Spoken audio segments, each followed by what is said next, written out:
За уншигч олны хамгийн их хүссэн хүлээсэн Номын Баяр энэ сарын 19-ны өдрөөс эхэлж 3 хоногийн хугацаанд өглөө 9 цагаас оройн 19 цаг хүртэл скватрын талбайд үйл ажиллагаа нь явагдаж байна. Манай улс 2007 оноос эхэлж үндэсний Номын Баярыг өргөн дэлгэр тэмдэглэж ирсэн. Ном уншсанаар хүний үгийн сан дээшлэх болон уншиж бичих чадвар нэмэгдэх зэрэг олон чадварууд дээшлэгэ. Тэгвэл өнөөдрийн Номын Баяр дээр байгаа онцлог зочидтой та бүхнийг уулзуулъя. За энэ жилийнх ч яг миний хувьд бол анхны удаа өөрийнхөө номтойгоо Номын Баярт оролцож байгаа. Тэгээ бүр энэ бол бүр үндэсний баяр болоод ингээд жилд 2 удаа явж байгаа. Тэгээд энэ жил бол ч яг би даа энэ жил гэж ярих хадах анх удаа орж ир. Тэгээд залуучууд аяих байна. Миний ажигласан зүйл гэвэл залуучууд маш ихээр байна. Залуучууд бол буцаад номны хорхоотон болж ном уншдаг шинэ үе гарч ирж байна гэж би аюу гоё эргээр харж байна. Тэгээд би өөрийнхөө мэргэжлээ хэрхэн сонгох вэ гэсэн сэдвтээ одоо номоо залуучуудаа авчирсан. Тэгээд энэ бол одоо ингээд цаг хугацаа явахын хэрээр юм өөрчлөгдөхийн хэрээр ингээд мэргэжил хүртэл өөрөө ингээд зарим мэргэжлүүд устдаад зарим мэргэжлүүд ингээд шинээр бий болж байгаа байхгүй. Тэгээд энэ тал яг энэ чиглэлийг бол энэхүү өөрчлөлтийг бол залуучуудаагаа ярих гэж энэхүү номоо бичсэн.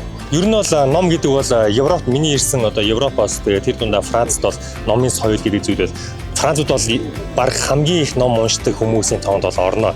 Уцаараа орж байгаа хүмүүс ховор мөртлөө хүн болгоо ингээд ном уншдаг байсан. Гэхдээ одоо яг уц нь бол арай ихсэн ч гэсэн ер нь бол өнөөдөр бол дэлхийд нэлээд их ном уншдаг ард хүн байгаа. Тэгээд соёл нь бол их гоё. Гадаанаа ингээд зүгээр байрныхаа гадаа юм шкафтай номны.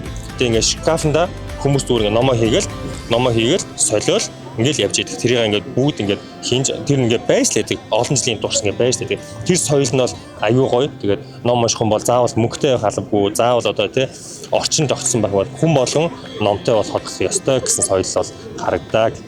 Би нэг 10-аад ном гаргасан, 20-д CD гаргасан. Тэрэн дотроос судалгааны CD-нүүд ч орж исэн. Ер нь одоо алдартай хүмүүс ч юм бас өөрийнхөө одоо амьдралын тухай ном бичих бас гаргах түүнийг нь бас олон хүмүүс унших сонирхолтой байдаг шүү дээ. Таны хувьд бас тийм бодол байгаа болов уу? Байлгүй яхаа. Хүн бүгд л одоо тэрий чинь алдаргүй гэж байхгүй л тий. Хүн бүгд л өөрийнхөө өнгөрөөсөн түүхийг бичиж байгаа юм чинь. Би бас бичнэ. Тэд бас арай л нэг болоогүй. Эхэлсэн байгаа гэдэг. Хэдийгээр ер нь гарах бол тань тэр топ байгаа юу? Арай болоогүй. Би бас яг урт наслмаар байна. Тэгжээж 80 хүрээд би юу хийж явах вэ? Тэр энтрийгээ бичиж үлдээхгүй бол өөртөө бичээд дуусгачихаар бас тийм юм да. Ер нь л уран зохиолын ном уншдаг. Дандаа тийм нөгөө урт романууд тийм зохиолууд. Өнөөдөр дандаа хүүхдийн ном авсан байна. Өөрөө сонгоол энийг аавна гэж сонгоцсон болохоор хүүхдийнхээ номнуудыг аваад үз.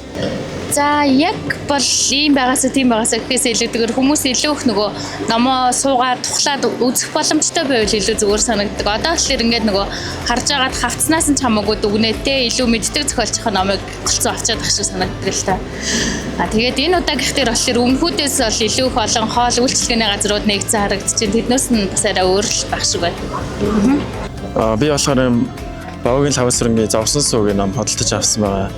Тэ яг өөрөө зорчичоод яг эхнэрээс нь бас ихчээс авч авсан байгаа.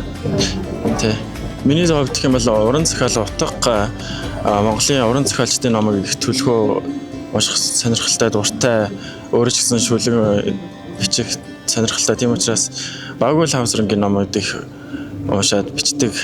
Тэ уран зохиолын ном төлхөө уншдаг. Ном унших дуртай. Тэг ер нь бол ном уншиж эхэлсэн гэвэл 1-р ангиасаа л эхэлсэн. Намайг цэцэрлэгт байхад бол манай ээж аав хоёр бол айгүй их ном уншиж өгдөг байсан. Тэгээ саяхан уншсан ном гэвэл бас нөгөө Ховдоос Харвард руугээд тэр номыг бас уншсан. Ер нь бол боловсролын таллууга айл сургуульд яаж орох, хэрхэн орох, мэрэгчлээ энэ мэрэгжил яадаг гэдэг гэх тиймэрхүү номнууд их уншдаг болохоор энэ аягүй гоё сонирхолтой санагдаад. Давуу тал гэвэл одоо үгийн баялаг нэмэгдэн, буруу бичдэг хүүхдүүдэд одоо зөв бичдэг болно. Одоо манай Монголын залуу хүүхдүүд бол үгийн алдаа бол амар их байдаг. Зарим хүүхдүүд бол монголоор зөв ярьж чаддаггүй. Тэгээд ном унших юм бол ер нь зөв зэгцтэй ярьж сурна, зөв бичиж сурна, монгол хэл маань устдахгүй. 38 дахь удаагийн энэхүү Номын Баярт 200 гаруй хэвлэн нийтлэгч 250 орчим зохиолч, орчуулагч, редактор, зураач, эрдэмтэн судлаачид оролцож байна. Мөн жилд 2 удаа хавар намрын улиралд болдог тус намын баяраар дунджаар 300 мянган уншигч олон оролцдог гэсэн тохиорчээ. Энэ удаагийн намын баярт YouTube-ээр сэтгэл зүйч хүүхдүүдэд зориулсан сэтгэхүй хөгжүүлэх тоглоом хоолны асартай байгаагаараа өмнөх жилүүдээс онцлог байлаа. Түүнчлэн энэ намын баяраар ихэвчлэн өсвөр үеийн хүүхэд залуус ном худалдаа авч байгаа гэдгийг намын худалдаа эрхлэгчид онцолж байна.